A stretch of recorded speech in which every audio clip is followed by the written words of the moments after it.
Welcome back to the Grow Like a Mother podcast. I'm your host, Jill, and I've got Liz here today. And Liz is a fellow hospitality worker in a previous life, but she was on the legal side of things, and I was in the service side of things. So we have a lot in common. Right now, she's a life and career coach for busy moms who are juggling it all, just like she is. She's a mom of two children, and they are still small. They're 8 and 6, so very much in line with me and my life. Before sort of retraining as a coach, Liz was a corporate lawyer in London. And this is for about 10 years that she was doing this. But now she's on a mission to empower and inspire other busy moms to really rediscover their purpose and feel more confident, energized, so that they can achieve their fullest potential and really live a life that brings them joy, embracing change all along the way. You sound right up my alley, Liz. I'm so happy to meet you. Welcome to the podcast. Oh, thank you, Jill. You're right up my alley, and it's lovely to be here. Thank you for having me. Yeah, it is my absolute pleasure. And I would love to hear a little bit about that transition from the really corporate world to this more coaching role, sort of that masculine energy to feminine energy. Can you talk to me about what that period of time looked like in your life? Yeah, absolutely. And it was exactly that. It was a very masculine world moving there now to a really nice feminine world, which I love. So I did American studies at law school. I went to the States, the university. I went to Berkeley for a year, kind of thought about becoming a lawyer there, came back, went to law school, did that, and just kind of, as you do, you follow the steps. I went with it. And all of a sudden, before I knew it, I was a lawyer and it had been 10 years and I'd had two children. But it was really hard doing that juggle, doing that corporate juggle in central London in a very male dominated world with only male partners and male lawyers. Being the only female and having gone through a pregnancy and maternity leave and return to work was quite difficult to manage because I felt that I didn't have as much support with peers, perhaps, as I'd have liked. And as you said, in hospitality. So when COVID came, work fell off a cliff. I was put on furlough. And that was when I thought, is this what I wanted to do? Like, did I want to be a lawyer? Did I want to be trying to make it in a corporate world and battling, in this kind of masculine energy? And I realized that what I liked about being a lawyer was the conversations with my client and kind of the stories behind what they were doing. And so, because I had that time and that space in COVID, it let me think about retraining. And so, I started investigating coaching and I started studying and training to be a coach, whilst then called back to work as a lawyer, also homeschooling my youngest who had just started, sorry, my eldest who had just started school, and I had my youngest at home as well. And it all became too much. And I realized that something had to give.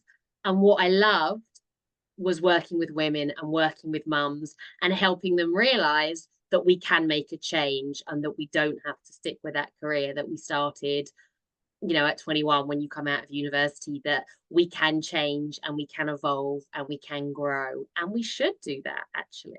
Yes. And it's funny because I'm just chuckling to myself at how similar our stories are.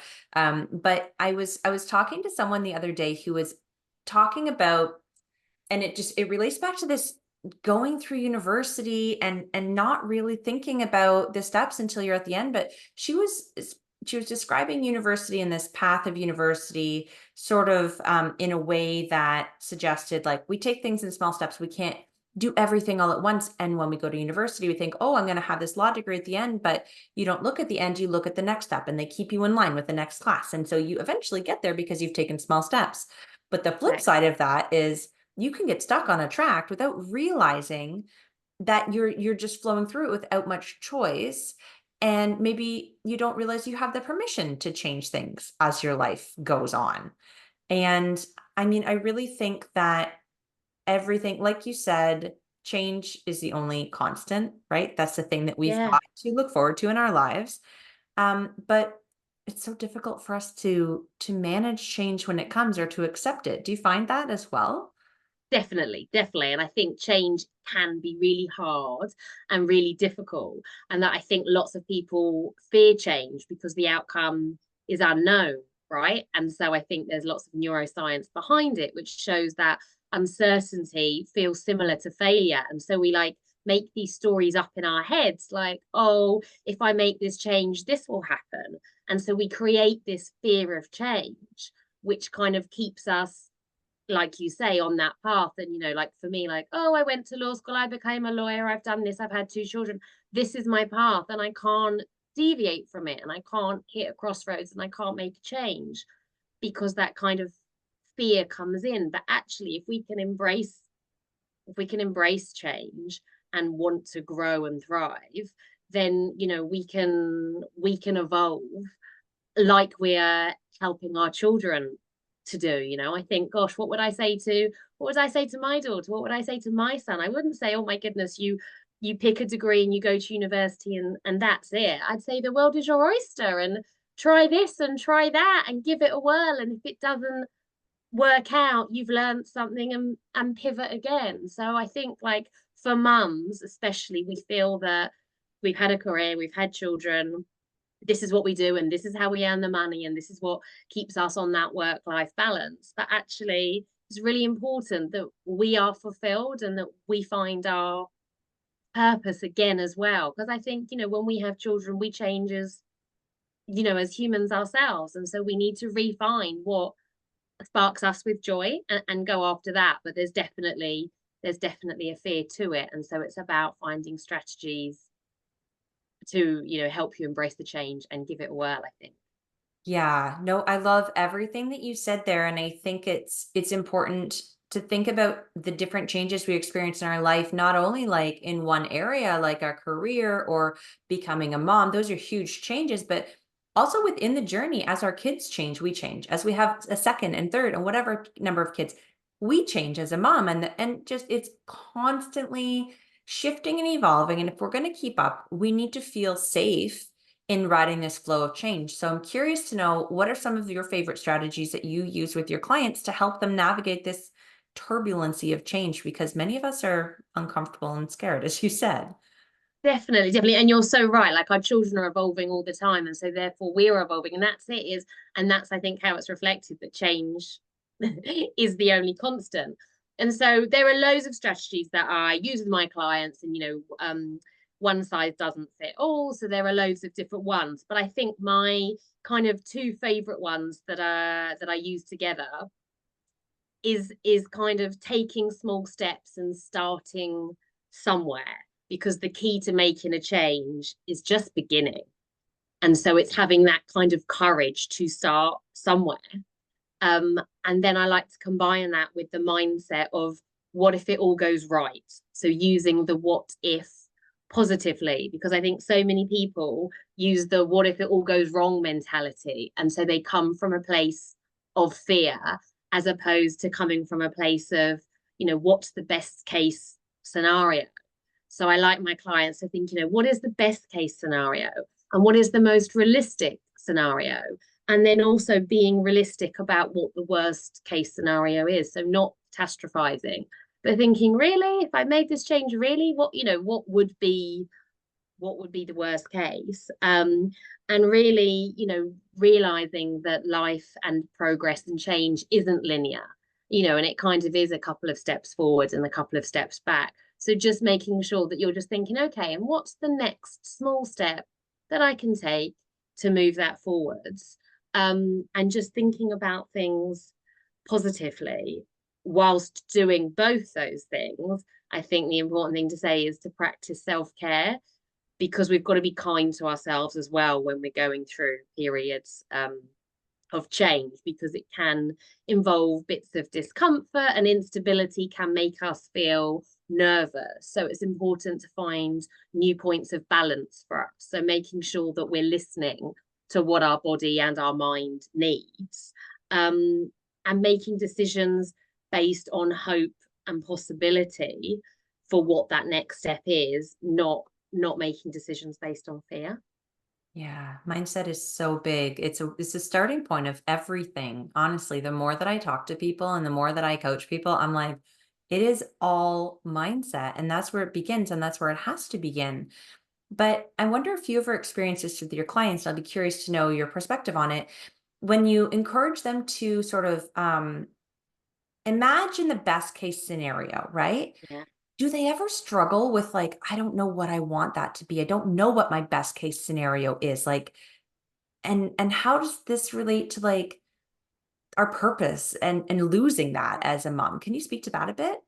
Yeah, definitely. I think it's sometimes it's really, really hard to know what we want, but it's much easier to know what we don't want. And so I always use an analogy with my clients that when I was getting married, I was so excited and I was so excited to go dress shopping. And once I started, I hated it. And I was so disappointed because I didn't know what I wanted and every dress was wrong. But the more I tried on, I realized I don't want this, I don't want this, I don't want this. And so it was a process of elimination of working out, do you know what? That's what I don't want. And then thinking, well, if that's what I don't want, this is what I do want. So it's a kind of looking at things from a different perspective, I think. Yeah. Yeah, that makes me think of an analogy that I heard, and I'll share because it feels really really poignant. But creating the art of your life instead of as a canvas with adding things, as a sculpture where you take things away to really Yes. discover. Right? Isn't that beautiful? I really loved that. But that's exactly what you're saying. I love that. Yeah, exactly. And it's about starting with what I always start when I work with my clients is starting with what's important to them. So if you don't know what you want, but what are your values and what are your priorities and what are your non-negotiables? And then we can think about what it is that you want and whether they line up, because if there's a misalignment because what you think you want and with your values and your priorities and your non-negotiables, then it's not going to work out. So yeah, absolutely, it's about starting with what's most important to you and what makes you you, what gives you your purpose. So I think that is all entwined, but I love that analogy about the sculpture. It's absolutely that, spot on. Yeah. I did the same thing when I was trying to figure out what I wanted to do in my career, before I landed with what I'm doing. And I tried a lot of different things, and it would confuse my parents Mhm. because they were from the generation where you got a job at the bank and worked 50 years Yep. and then you retired. And I tried a lot of things, and it felt natural to me to bounce and change and figure it out as I went. But I think there was a lot of fear from people who didn't understand that mentality. So whoever's listening, full permission slip to go ahead and use that, because you'll find out a lot about yourself by just trying and taking the small steps and putting the breadcrumbs. And if it's not the right direction, then trust that you could pivot, right? Definitely, definitely. And I think that's what lots of my clients have done. It's a pivot. It doesn't have to be an enormous change or an enormous shift, but it could be a couple of different pivots and giving something a whirl and working out whether you like it or not. And maybe you like it, but it's not the career path or it's not what's going to be your passion. But that points you also into a different area because you liked this part of it and it was that part you didn't. And so it points you on that winding road. I think it helps you find the path to your purpose. Yeah. I use an affirmation every day. The more that I follow my heart, my dreams, and my desires, the better my life becomes. And it's so true. And it So just true. speaks so beautifully, I think, to this idea of continuing to try and learn and grow. And as you're rediscovering yourself, allowing yourself to flow with the change and to to just be very open to seeing what you like so that you can rediscover the purpose, but it's not going to happen necessarily overnight. You can't sit down with a piece of paper and write down your values and figure out what your priorities are and expect everything to fall into place. It takes a bit of action, a bit of work, a bit of mindset work, doesn't it? Yeah, exactly. And like that, and like I said again, like exactly that. And it's not linear, and it might be two steps forward and one steps back, or it might be squiggly, or it's like snakes and ladders, it's up and then it's down a bit. But if you don't try, you won't know. And I think it's about that, it's about being brave enough, having the courage to make the change and stepping outside of your comfort zone and not worrying about the other voices, maybe the noise that is saying, oh, you're chopping and changing, or why are you doing that? Because it's about what's fulfilling for you and finding your purpose. And how does this tie into like how can we aspire to do this within all of the other things in our life, like this inner work, this growth? It is something I think that we all have a yearning for, but struggle with fitting it into our parenting and our work and just the overall like life balance. Do you have any tips on how we can manage things so that we do have an opportunity to focus on these things for ourselves? Because as moms, like, we tend to deprioritize anything that's just for us. Yes, definitely. And that's an excellent question. We do that exactly. And I always say to my clients as well, the analogy of using the oxygen mask on the plane is that if you don't fit yours first, if you're not fully fit and 100% and for it feeling happy and content, then you can't give that care to others as well. And so I think it's about weighing up the balance. I think of them as juggling balls, right? Glass balls and plastic balls and disco balls for the thing that is your purpose and that lights you up. And the glass ball, if you're going to drop it, it's going to break, right? So that's the most important things. And the plastic things are the things that you can let go for a bit and pick them up. And the disco balls, though, is that they're not going to break if you drop them, but you're going to lack something. And so I think it's just about thinking a week at a time or a month at a time, what do you need to do for you? And making sure that you do carve out time, even if it's 10 minutes in the morning before the kids wake up to read a chapter of a book, or 10 minutes at bedtime. So you don't just get into bed and close your eyes. You think, you know what? This is time for me to do something for me, whether it's meditation or journaling or researching a different course or phoning a friend or arranging something for you. I think that mums are so bad at prioritizing ourselves, but when we continually do that, we role model that to the children, especially possibly our daughters. And I don't think that that's very helpful. And so I try to be intentional about saying to the children, oh, I'm liking and I'm enjoying this book at the moment and I'm reading this and this is reading time. So that if I'm reading, I'm then also encouraging them to read, or saying, I haven't seen a friend in a while, I'm going to arrange to see a friend.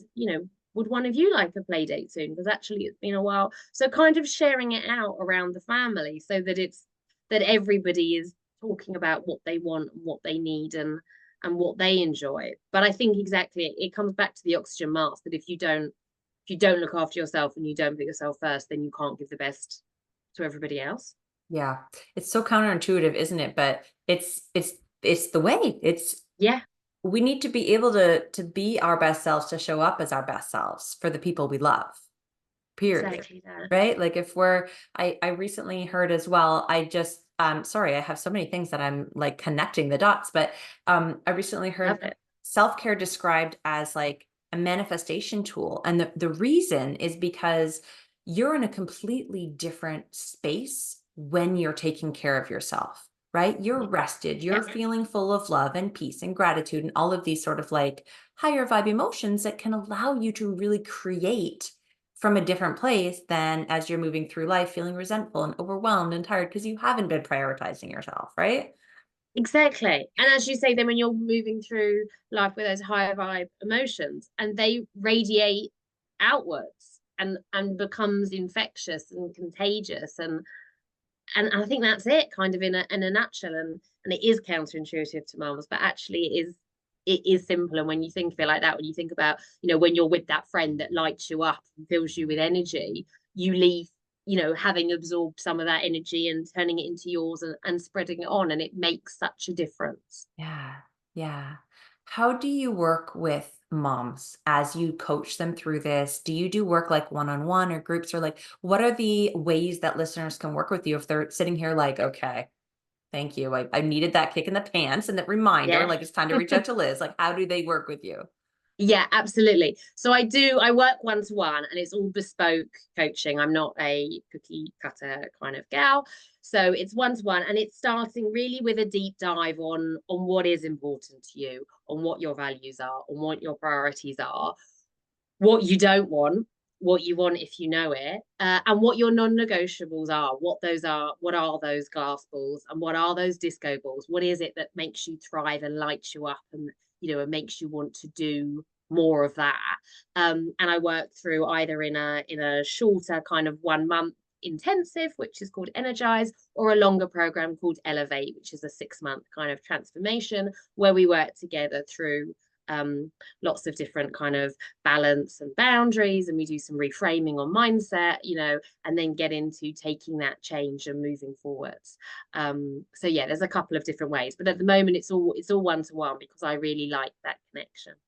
Yeah, me too. And I like that you can personalize the results to each person, because at the beginning you were saying there are so many tools, but not everything's going to work for everyone. And that resonates so profoundly with me. I think that you've got the right idea there. And I love the work that you're doing to encourage moms to put themselves back in the driver's seat and Yeah, to spend the time on themselves in an effort to create that better life for themselves and their loved ones. So I yeah. mean, this is all such good stuff. Thank you so much for coming on the show today. It's been such a pleasure interviewing you and getting to know you a bit and the work you do and seeing how similar we are as well. I Yeah, think that there are so many connections. So I foresee some more work together coming down the pipes. My little brain is already turning. definitely.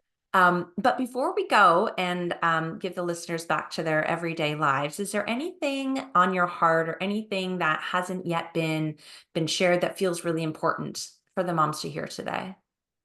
I think what I would say is kind of, I saw a visual that has stuck with me, and obviously this is audio, but it was a picture of a caterpillar and a butterfly sat at a table together, and the caterpillar says to the butterfly, "You've changed," and the butterfly says, "We're supposed to."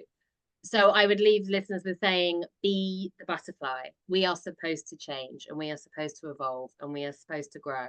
And by fitting that oxygen mask and putting ourselves first, that's how we do it. Beautiful. Thank you so much for that. That's a perfect way. Go on to your day, little butterflies. Go on to your day. Thank you, Jill. Thank you so, so much for having me. Honestly, it's been an absolute pleasure and an honor to be on your podcast, and I have loved having this conversation. Thank you. So have I.